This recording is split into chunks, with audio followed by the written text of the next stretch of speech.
of the reason why there's a lot of chaos in the hair industry is actually because people don't really know the origin of things.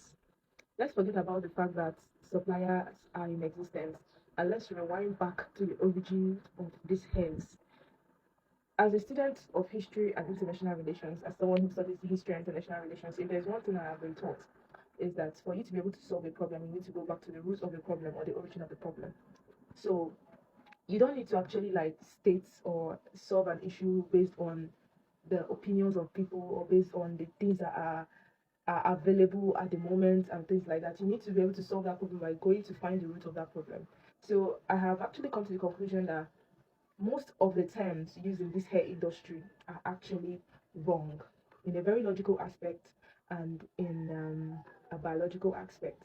Actually, most of the terms used in this hair industry are very, very wrong. And is so wowing to me that not everybody have actually like taught it in this angle. Everybody just like going with whatever their factory tells them, or going with whatever any big vendor with experience comes out and tell them. Because of a vendor is in a factory, maybe showing around and things like that, everybody just assumes that okay, what is coming out of the vendor's mouth is actually correct, without actually knowing that even the suppliers can be wrong. This is to tell you that a lot of things that you see on this social media are not actually true. Most of them are marketing strategy. And imagine a business like hair business that has been far back. If you can trace this, the beginning of when hair business started, like how it started from the temples, the collection of hairs from temples in India, and then China being able to start their own manufacturing company of processing hairs and all of those things. How they started like dragging out hairs from floors and all of those things.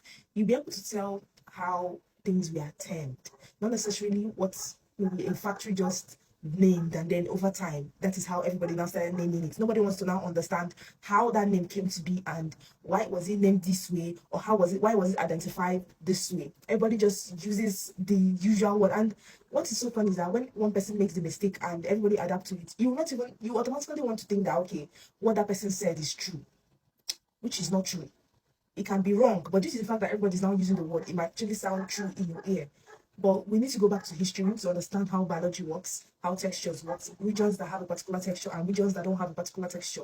Because by the time you understand regions that have particular texture and the hair texture around the world, you'll be able to know or identify hairs that are processed and hairs that are not processed.